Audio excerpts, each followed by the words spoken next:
하나님 말씀은 마가복음 10장 46절부터 52절까지 보시겠습니다.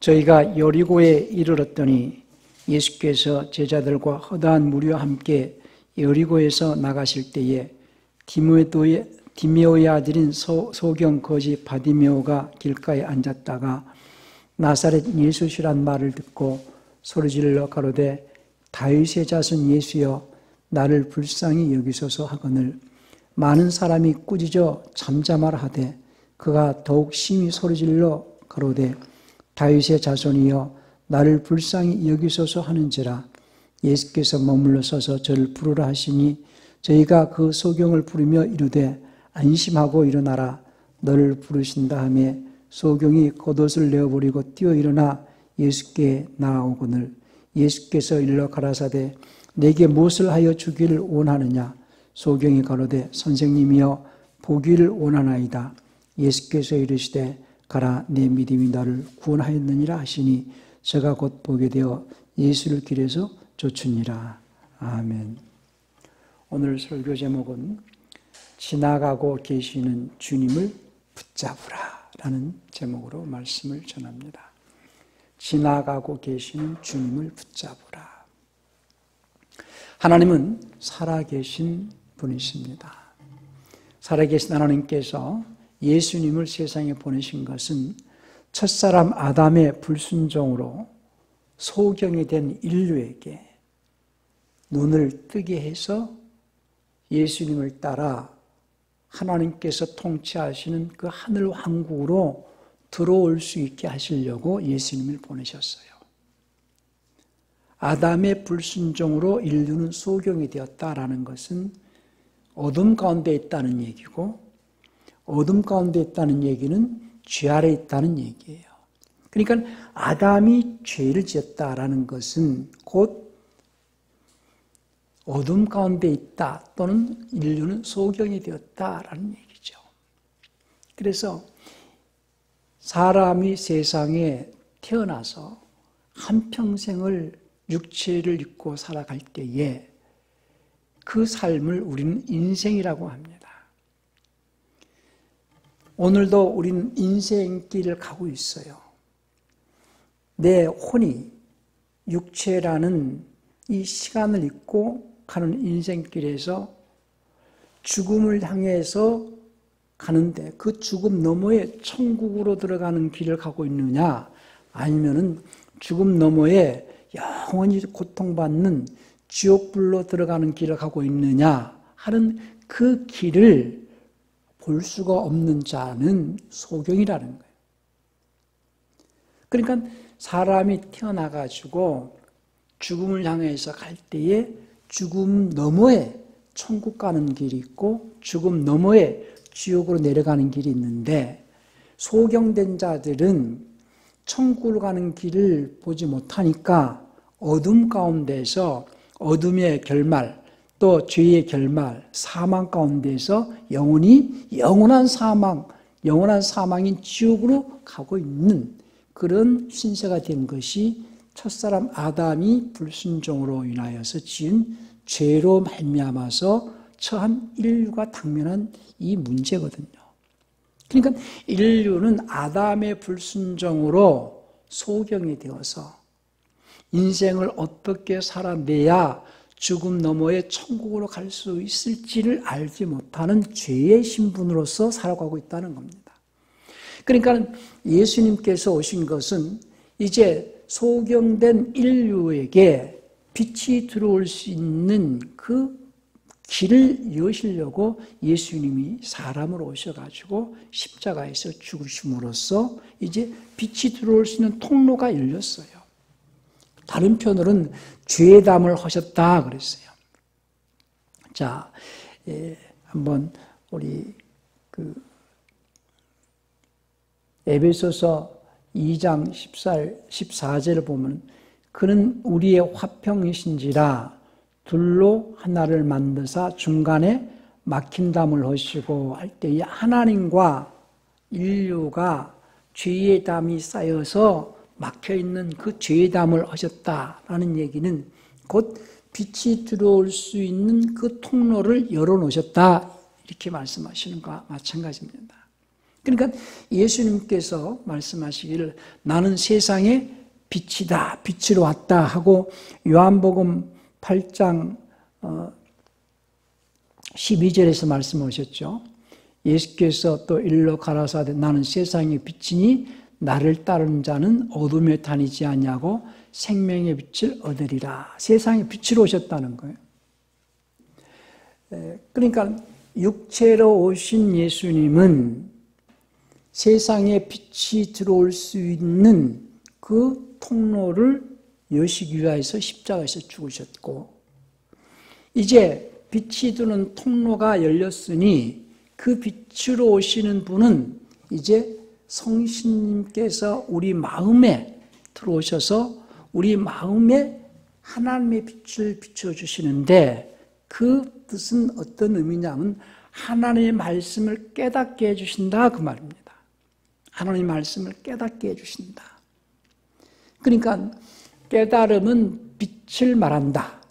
우리가 성경을 이해할 때에 깨달음은 빛을 말한다. 하나님의 말씀을 깨닫는 자, 곧 빛이 들어왔다는 거예요. 눈이 떠졌다는 거예요. 자, 예수님께서 육체로 오신 것은 율법 아래 있는 자들은, 율법 아래 있는 자들에게는 육체로 오신 예수님을 만나게 하기 위해서 율법을 지키게 했거든요. 율법을 육체로 지키는, 율법이라는 것은 육체의 예법이어서 육체를 거룩하게 하는 법이고, 율법을 지키는 이스라엘에게는 육체로 오시는 예수님을 알아보고 만나게 하는 법이 율법이에요. 그런데 그 율법을 다 지킨다고 해도 죄를 없앨 수 없어요. 율법을 다 지킬지라도 아담이 지은 그 죄값을 어떻게 해결할 수가 없어요. 단 율법을 지키는 것은 아담이 지은 그 죄값을 치르기 위해서 오시는 예수님을 기다리는 자들이 지키는 법으로, 그 율법을 지키는 그 수고로 인하여서 메시아가 오시면은 그 율법 아래 있는 자들의 죄 문제를 다 사하시겠다는 거거든요. 그러니까 율법 자체가 죄를 없어지게 하는 법이 아니고, 율법을 다 지킨다고 해서 죄가 없어지는 게 아니고, 율법을 잘 지키는 자들에게는 예수님이 육체로 오셔서 그들의 죄를 사해 주시고 그들에게 이 하나님께서 약속하신 그 생명을 주시겠다는 거거든요. 그러니까 율법을 지키는 자들에게는 예수님께서 육체로 오셔서 예수님을 만날 수 있게 해주신 법이 율법이라면은, 이제 그 죄 문제가 해결되어졌고 하나님과 인류가 막혀져 있는 그 담이 무너뜨려서 빛이 들어올 수 있는 통로가 열렸잖아요. 그러면 이제 빛으로 오시는 분은, 정작 빛으로 우리 마음속에 오시는 분은, 육체로 오시는 예수님은 이스라엘에게 육체로 오셔서 보여주셨지만, 이제 성신님으로 오시는 예수님은 우리 마음에 오신다는 거예요. 마음에. 그래서 우리 마음에 빛을 비춰주신다 할 때에 우리 마음에 깨달음을 주신다는 거예요. 깨달음. 그래서 성령은 마음에 오신다고 고린도 후서 1장 22절에 말씀하시는데요. 그러니까 육체로 오신 예수님은, 율법을 지키는 자들은 육체로 오신 예수님을 만나게 되지만, 성신님으로 오시는 예수님은 우리 마음으로 만나게 돼 있어요. 마음으로. 그러니까는 마음으로 주님을 만날 수 있는 자가 누구냐? 마음으로. 우리 마음의 깨달음을 통하여서, 자 보세요. 우리는 보이지 않는 그 하나님을 어떻게 우리가 만날 수 있고 붙들 수 있느냐? 지금 소경 바디메오가 예수님이 지나가신다는 말씀을 들었어요. 눈으로 봤습니까? 귀로 들었습니까? 귀로 들었지요. 소경 바디메오는 항상 그 자리에서 만약에 소경이 오늘은 다른 데 가서 내가 구걸을 해야 되겠다라고 장소를 옮겼더라면은 예수님이 지나가신다는 소식을 못 들었을 수 있어요. 그런데 항상 그 자리에서 소경 바디메오가 구걸을 하고 있다가 하루는 시끌벅적할 거 아니겠어요? 들려지는 소리가. 그래서 이게 무슨 일입니까? 하고 주변에 물어보니까 예수님이 지나가신다는 거예요. 자, 46절에서 저희가 여리고에 이르렀더니 예수께서 제자들과 허다한 무리와 함께 여리고에서 나가실 때에 디메오의 아들인 소경 거지 바디메오가 길가에 앉았다가 나사렛 예수시란 말을 듣고 소리를 지릅니다. 그러니까 예수님의 소문을 들었겠지요. 지나가시는 예수님을 소경 바디메오가 눈으로 보지 않고 귀로 들었어요.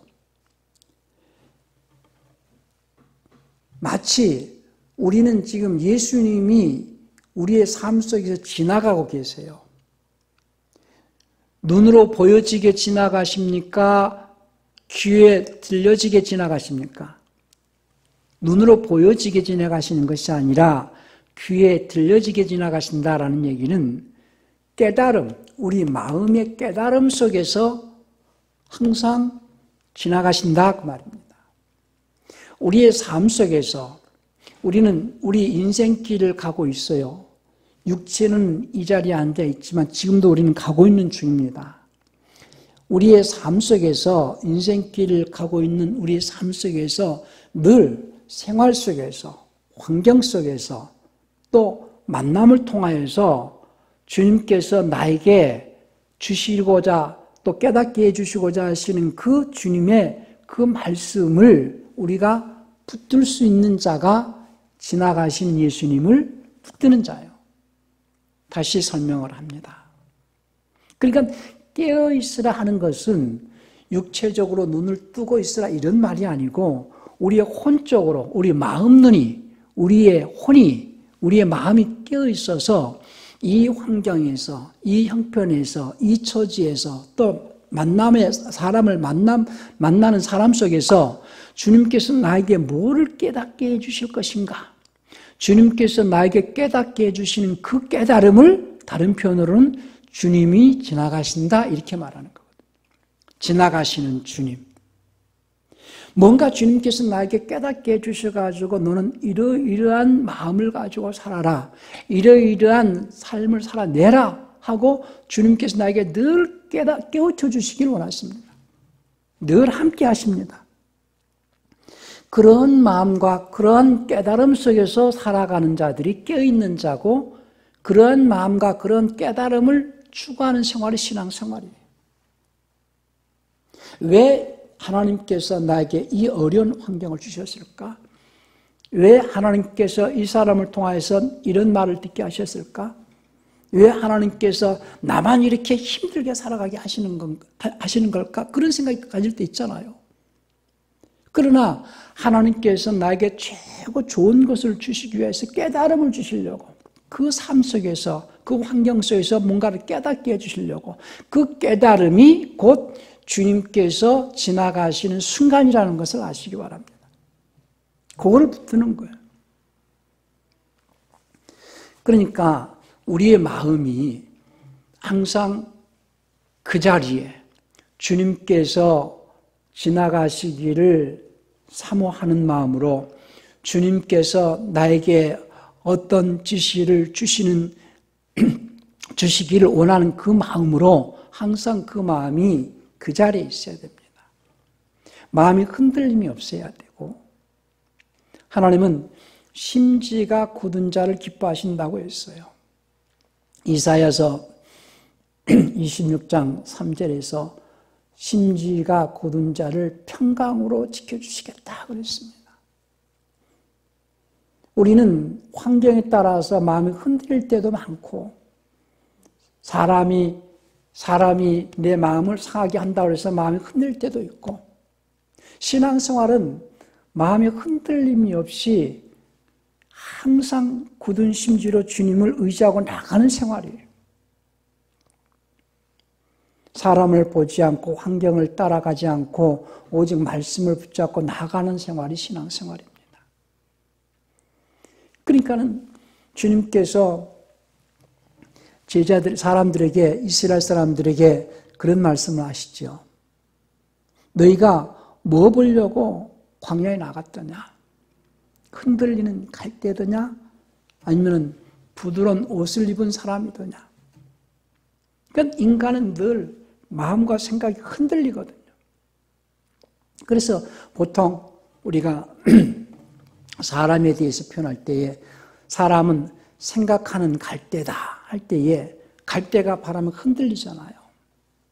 예수님께서 하나님의 아들로 오신 것은 하나님의 말씀, 복음을 전하고 그 말씀을 통하여서 하나님의 말씀을 깨닫고 그 깨달은 그 말씀을 쫓아서 삶으로써 인생이 천국으로 가는 삶을 살게 하시려고 오신 거거든요. 인간은 세상에 태어나서 어떻게 살아가야 잘 살아가는가를 알지 못하기 때문에 인간 나름대로의 생각을 많이 합니다. 예수님이 오시기 전에 이미 인간들에게는 너무나 많은 갈등이 있었고 또 사람은 어떻게 살아가야 잘 살아가는지를 알지 못하니까 뭐가 발달했냐면 철학이 굉장히 발달한 시대였어요. 이미 예수님이 오셨을 때에는 로마가 등장을 하잖아요. 로마 이전에는 헬라가 알렉산더 대왕에 의해서 헬라 제국이 헬레니즘 문화가 주변에 쫙 퍼졌는데 알렉산더는 아리스토텔레스의 영향을 받았죠. 아리스토텔레스는 이미 플라톤의 영향을 받았고 플라톤은 소크라테스의 영향을 받았어요. 그러니까 그 철학이 주변에 뭔가 조금 유식하고 뭔가 배운 사람들은 철학으로, 인간의 철학으로. 그러니까 인간의 철학은 늘 어떻게 살아가야 잘 사는가.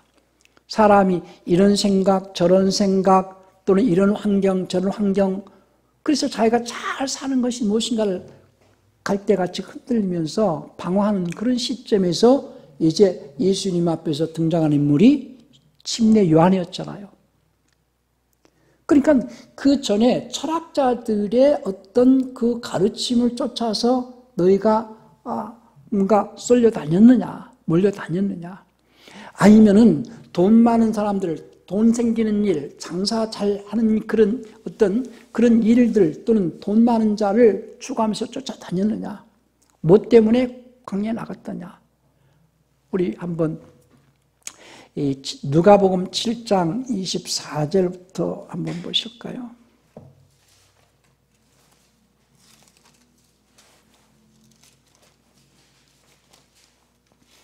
누가복음 7장 24절부터 한번 보십시다.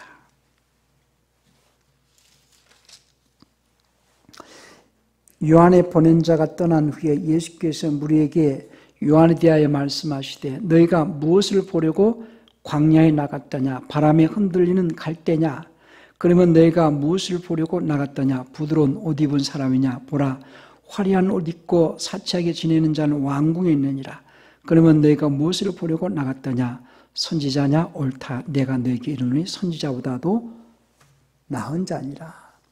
그러면서 여자가 낳은 자 중에 요한보다 큰 자가 없다. 근데 그 요한은 예수님이 오시는 그 길을 준비하기 하기 위하여서 미리 보낸받은 자거든요.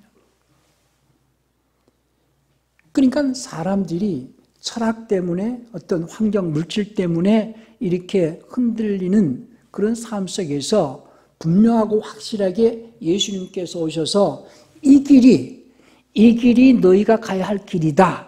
그 길은 영원한 하나님의 왕국에 들어가는 그 길이다. 그 사실을 알려주시기 위해서 예수님이 오셨다는 거죠. 그러니까 예수님께서 요한복음 14장 6절에서 뭐라고 말씀하세요? 내가 곧 길이요 이렇게 말씀하세요. 내가 곧 길이요 진리요 생명이니 나로 말미암지 아니하고는 아무도 아버지께로 올 자가 없다.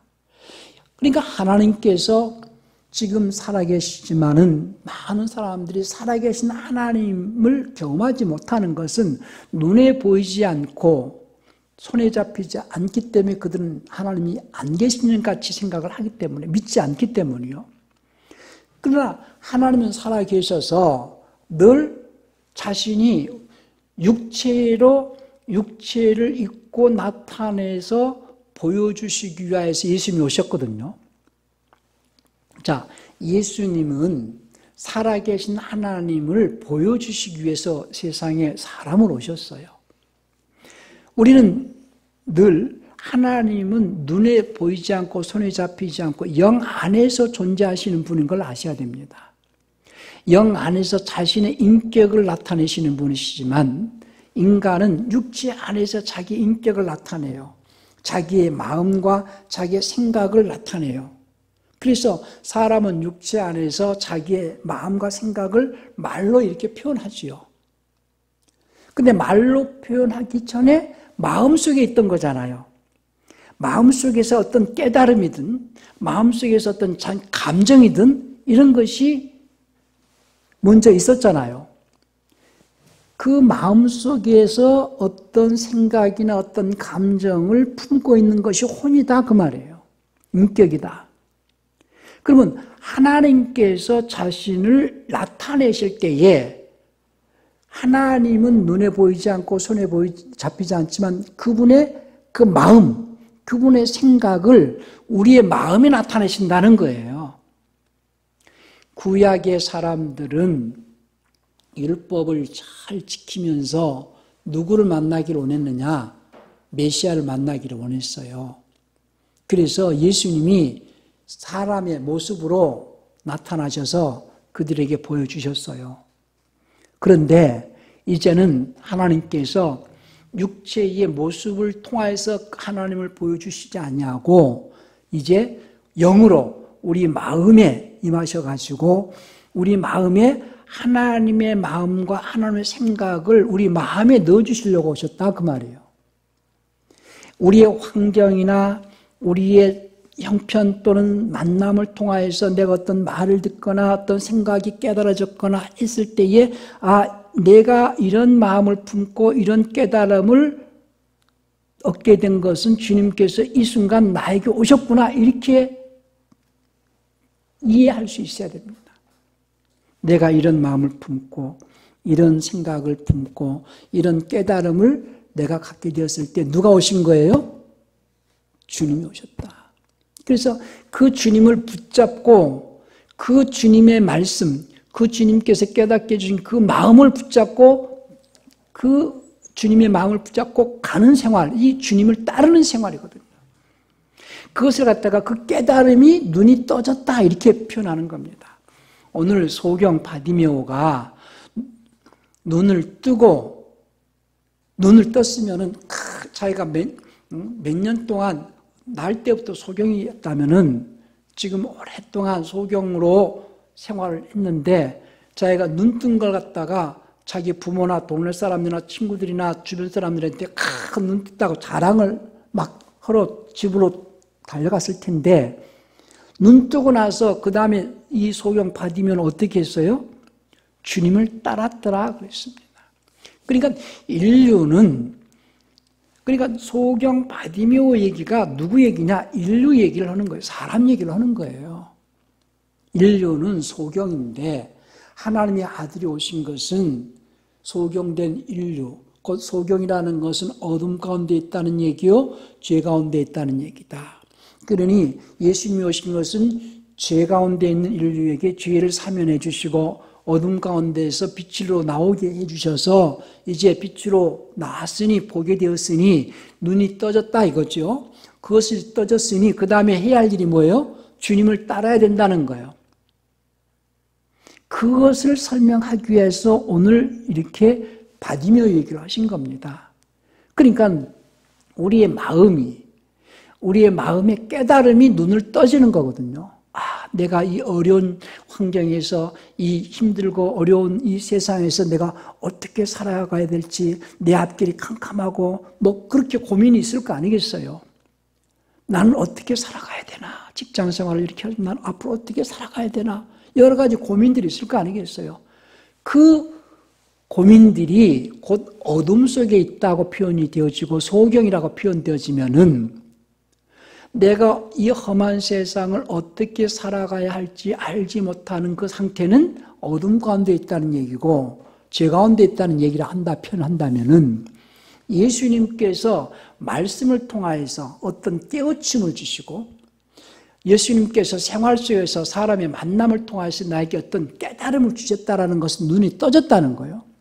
그래서 내가 앞으로 이렇게 살아야 되겠구나. 이렇게 사는 것이 천국을 가는 삶이고 이렇게 사는 것이 하나님을 기쁘시게 하는 삶이고 이렇게 하는 것이 하나님께서 나에게 요구하는 삶이라는 것을 깨닫게 되어지는 것을 누굴 만났다? 주님을 만났다. 눈이 떠졌고 주님을 만났다.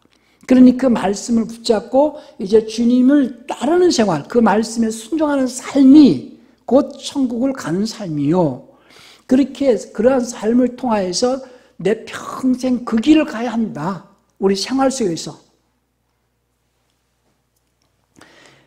제가 깨달은 것을 말로 다 표현 못해서 절대 내 자신이 답답할 때도 있어요. 그러니까 우리가 삶 속에서 늘 주님과 함께 한다. 주님을 따른다라는 것은 보세요. 우리가 주님께서 오신 것은 사람들에게 복음을 전하러 오셨다고 했잖아요. 그래서 복음을 전하는 것을 다른 말로는 전도, 도를 전했다는 거예요. 도를. 그 도라는 것은 말씀도거든요. 도리, 삶의 어떤 방식, 삶의 도리를 말하는 거예요. 사람이 어떤 삶의 방식으로 살아가야지 되는가에 대해서 알지 못하니까 예수님께서 오셔가지고 도를 전해주셔서 삶의 도리를 전해주셨어요. 그래서 그 삶의 길도자잖아요. 내 인생길을 가는 그 길, 그 삶의 그 방식을 이렇게 살아가야 너희가 천국까지 간다. 라고 주님께서 우리에게 그 길을 알려주러 오셨다 그 말입니다. 그것이 빛을 비추러 오셨다. 그것이 주님께서 가신 그 천국 가는 그 길을 보여주러 오셨다 이런 표현이거든요. 그래서 우리는 항상 생활 속에서 주님께서 우리의 삶 속에서 지나가고 계시는 분이다. 지나가고 계시는 그 주님을 붙들 수 있는 자가 누구냐? 생활 속에서 깨어있어서 또 대화 속에서 어떤 깨달음을 통해서 주님이 나에게 이걸 깨닫게 해주셨구나. 이렇게 살라고 하셨구나라고 그 말씀을 딱 붙잡고 그 말씀을 쫓아서 살아내는 삶이 우리의 신앙생활이고 그런 삶이 곧 주님을 붙잡고 주님을 따르는 삶이다 그 말입니다. 그러니까는 내 마음이 깨달음이 있으려면 늘 마음이 깨끗해야 된다는 거예요. 마음이 깨끗하지 않으면은 주님이 가시는 그 길을 볼 수가 없고 깨달을 수가 없어요. 그래서 마태복음 5장 8절에서 말씀하시기를 마음이 청결한 자는 복 있나니 저가 하나님을 볼 것이며 할 때 이 본다라는 건 깨달음을 말하는 겁니다. 깨달음. 마음이 교만하거나 마음에 죄가 있거나 미움이 있거나 다툼이 있거나 욕심이 있거나 마음속이 깨끗하지 못하면은 주님의 말씀이 깨달아지지 않는다는 거예요. 그래서 항상 마음을 깨끗하게 하기 위하여서 우리는 말씀 안에 있으라는 거예요. 말씀 안에. 그래서 우리가 말씀을 묵상하고 말씀을 상고하고 말씀을 떠나지 않아야 된다는 거예요. 말씀 밖으로 넘어가지 말라는 거예요. 왜냐하면 인간이 가장 변질되어지기 쉬운 것이 마음이거든요. 물론 만물보다 부패되어지기 쉬운 것이 마음이라고 그랬어요. 우리 한번 에레미야 17장 9절을 한번 볼까요?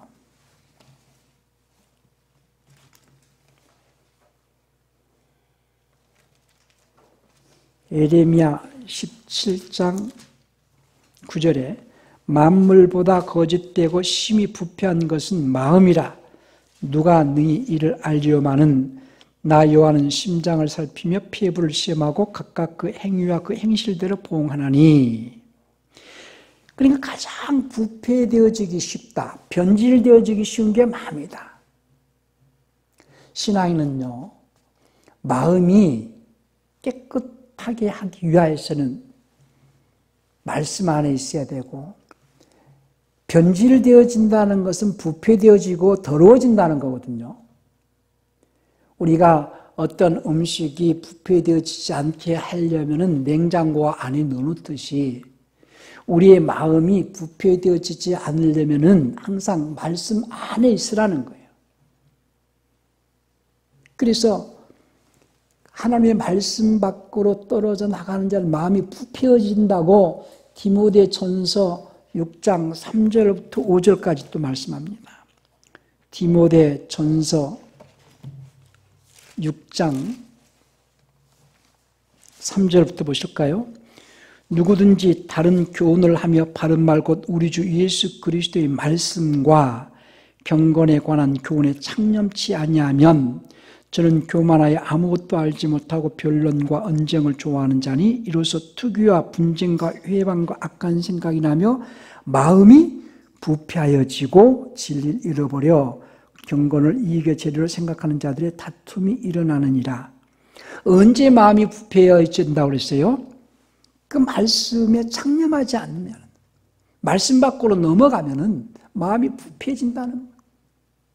그래서 늘 내 마음이 변질되지 않고 마음이 깨끗하게 보존되어지고 그 깨끗한 마음 속에서 하나님의 말씀을 깨닫고 주님을 볼 수 있다는 거예요.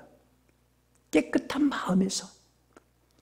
그래서 그 마음이 흔들림이 없고 마음이 간사함이 없고, 예수님께서 빌립이 나다나엘을 전도해가지고 예수님께로 나오게 할 때에 주님이 그 나다나엘에게 대하여 하신 말씀이 저는 참 이스라엘 사람이요 저에게 간사한 것이 없다고 그랬어요. 인간은 저부터도요 간사하거든요. 환경에 따라서 어떤 조건에 따라서 마음이 흔들릴 때가 많거든. 간사하거든요. 그런데 주님이 간사한 걸 싫어하신다는 거예요. 간사함이 없이 흔들림이 없는 그 마음, 말씀 안에서 늘 변하지 않게, 자기 자신이 말씀 안에서 변하지 않게 늘 말씀에 창념하고 깨끗하게 해서 그 마음 눈이 열어져서 주님을 보고 한다는 것, 주님 말씀을 깨닫고 그 말씀을 붙잡고, 주님을 붙잡고 그 말씀을 지키는 것은 주님을 따르는 것이라는 거예요.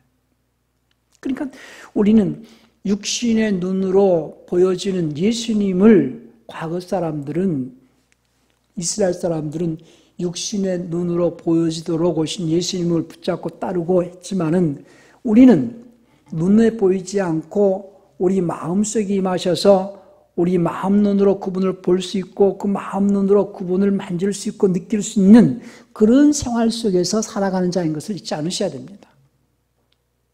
우리 마음에 임하시는 그 주님께서 깨달음을, 주님의 마음을 우리에게 깨닫게 해주셨다는 것은 우리 마음 눈이 떠졌다는 얘기요. 그 깨달은 마음을 붙잡고 순종의 삶을 사는 것이 주님을 따르는 것이라는 것을 잊지 않길 바랍니다. 그래서 늘 생활 속에서 지나가시는 그 주님을 붙잡을 수 있어서 그 주님을 붙잡고 주님을 따라 천국 가는 삶이 우리의 신앙생활이라는 것을 항상 기억하시기 바랍니다. 지나가고 계시는 주님을, 생활 속에서 지나가고 계시는 주님을 붙잡고 주님을 따르는 신앙이 되시기 바랍니다.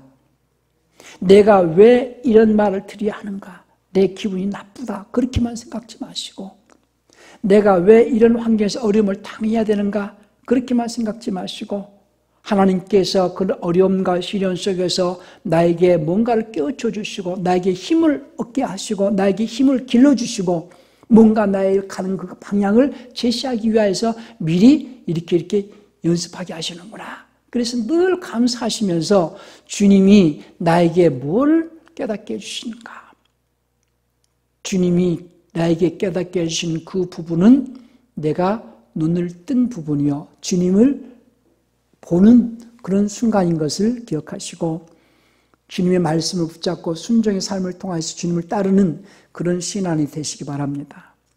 늘 생활 속에서 지나가고 계시는 주님을 붙잡는, 그리고 주님을 따르는 그런 신앙인이 되시기를 예수님 축원합니다.